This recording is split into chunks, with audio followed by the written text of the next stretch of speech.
Number 7. Andres Rodriguez. In August of 2018, the Lyon School District 103 in Illinois hired a teacher unaware that he had a pending criminal case for attempted murder. 40-year-old Andres Rodriguez beat out 5 other candidates for a 6th grade English language arts teaching job. In July of 2017, he'd shot a man 7 times, including several times as he was standing over him, following a road rage incident in Tinsley Park. Earlier in the summer, he'd been let go from the nearby Cicero School District 99 after his past transgressions emerged. He was still employed in spite of the fact that school districts are required to perform a criminal background check. According to school board officials, the system didn't flag Rodriguez because his case was pending. Nevertheless, a simple Google search or a call to his past employers would have revealed him to be a problematic hire. He was suspended when news of his active case emerged. During a meeting held in the incident's aftermath, parents were in uproar. One man was quoted as saying, "We got a teacher that shot somebody 7 times, coming here to teach. Shame on everybody." Consequently, parents and other board members called for the resignation of 2 school superintendents, whom they felt had failed to do the bare minimum in researching Rodriguez's past. Number 6. Reese Hancock.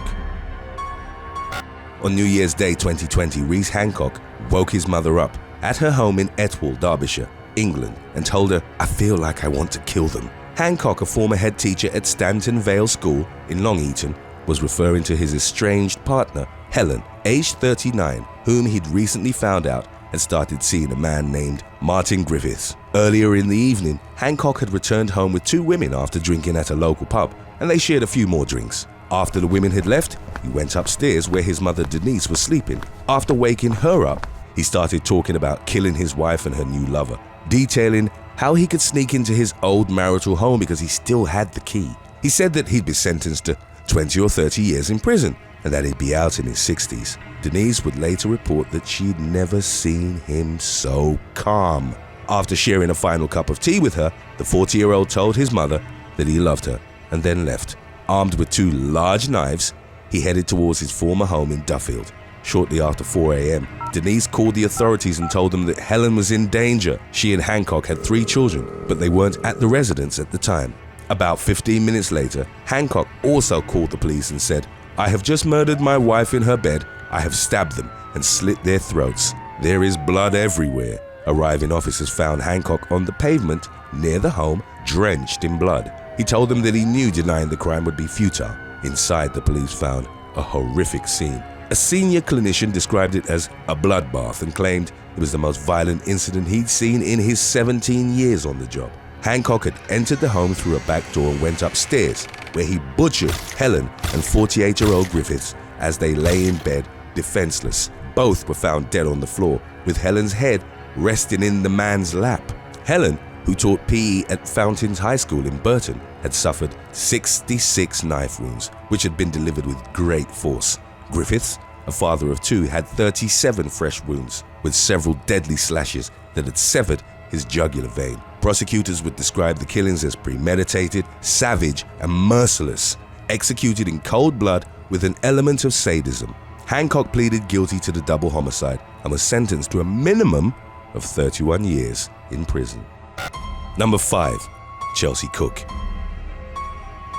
On November the 25th of 2018, a Utah health teacher shot and killed her ex-husband's girlfriend. Chelsea Cook reportedly entered the Mid-Vale home of her ex, Travis, while he was still in the parking lot, where they'd agreed to meet so that she could drop off something for one of their 3-year-old twins. According to the police report, 32-year-old Chelsea was asked to leave multiple times, which she refused, before locking herself in the couple's bathroom. Travis's girlfriend, 26-year-old Lisa Williams, was inside the home at the time. There had been friction between Chelsea and Williams that involved the teacher harassing the latter at her job and writing her a threatening letter. In spite of the clear animosity, Williams hoped that they could resolve their differences. Chelsea, however, had become anxious and depressed, feeling like she was being cut off from her children, whom she reportedly loved bringing to the classroom.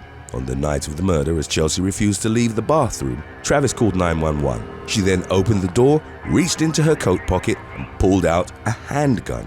In the presence of her children, Chelsea fired multiple shots at Williams, 3 of which made contact, causing fatal injuries. Travis pinned his ex-wife to a wall until the police arrived at the scene and arrested her. Chelsea's legal defense would argue that she'd brought the weapon to the home with the intention of taking her own life and was under severe psychiatric distress when she shot Williams. As part of a plea deal that spared her the death penalty, Chelsea pleaded guilty to aggravated murder and was sentenced to 34 years in prison. Number 4. Tiffany Langford. In November of 2019, a substitute teacher was caught on cell phone footage repeatedly hitting a teenage student, dragging her to the ground and then stomping on her head. The incident took place at Lehman High School in Kyle, Texas, during a Spanish class, and videos of it have since gone viral. Some sources reported that prior to the physical confrontation, the teenager had uttered a racial slur directed at 32-year-old teacher Tiffany Langford. One video showed that the teenager had swung first after Langford had leaned over her desk. In retaliation, the teacher threw a barrage of hard punches to the teenager's head, pulled her out of her desk, and stepped on her head. The teenager, reported as a member of the basketball team, was taken to a local hospital and, as stated by an attorney for her family, sustained a brain injury. She'd reportedly suffered from seizures prior to the brutal beating, which may have left her with lasting injuries. Langford was fired on the day of the incident and charged with felony aggravated assault. Her bond was initially set at $10,000, but after being deemed a low flight risk, she was released on personal recognizance, which meant that she'd promised to return to court. Number 3. Delane Graham. In 2021, a teacher was gunned down by her estranged husband, who was also a teacher, on a campground in Meadow Lake, Saskatchewan, Canada. Delane Graham from Thunderchild First Nation and his wife Charlene from Flying Dust First Nation had started dating right out of high school. They graduated with teaching degrees, got married, and had 2 children together. Their tumultuous relationship had lasted for 16 years, a time during which Charlene had tried to leave her abusive husband on multiple occasions, but was always pulled back to him. As a teacher, Delane was widely appreciated for his work in land-based education and Cree culture, but in his private life, Charlene's family described him as manipulative and controlling. The couple, both 34, had a tragic final encounter about a month after they'd separated, with Delane moving to a Meadow Lake campground and Charlene staying in her home community at Flying Dust First Nation. When Charlene started dating someone new, her family feared that Delane, who was allegedly abusing cocaine and crystal methamphetamine, would be coming after her. Charlene told her sister, Della Duquette, to come find her if she didn't answer her cell phone, because it meant she was in danger. The following day, Charlene started a new job at the on-reserve elementary school, but disappeared around lunchtime. Her family asked the authorities to perform a wellness check, but Duquette decided not to wait and went to the campground herself. She arrived and tackled Delane as he appeared to be punching Charlene, whom he'd likely taken there by force. Duquette tried holding him to the ground, at which point she was stabbed in the hand and was forced to back away. It was only then that she realized Delane hadn't punched Charlene, but attacked her with a knife. The man then pointed a rifle at the sisters, prompting Charlene, as she lay bleeding, to tell Duquette, "Go sis, it's okay, I'm going to die." Duquette ran away, hoping she wouldn't be shot in the back, and escaped with her life. Delane shot Charlene outside his camper trailer, then turned the weapon on himself once he was inside. Both died at the scene. Today's topic was requested by Instagram follower Sourbird818. If you have any other topics you'd like to learn about, subscribe and let us know in the comments section below, or follow us on Instagram and reach out to us there. Number 2. Michael Kozecki. Over the course of 3 days in August of 2018, a teacher from Joliet, Illinois, repeatedly beat his wife, inflicting fatal injuries. Michael Kozecki taught 7th and 8th grade language arts at Washington Junior High School, while his wife, Rebecca, was an 8th grade special educations teacher at Gompers Junior High School. Each of them had over a decade of experience within their respective fields. The couple wasn't known to have a turbulent marriage up to the events of early August. It's been reported that 38-year-old Rebecca had intervened while her husband, also 38, was disciplining one of their young boys. Enraged, the man punched and kicked her several times. on different occasions from Saturday until Tuesday, when he called 911 claiming she was unresponsive after suffering a medical issue.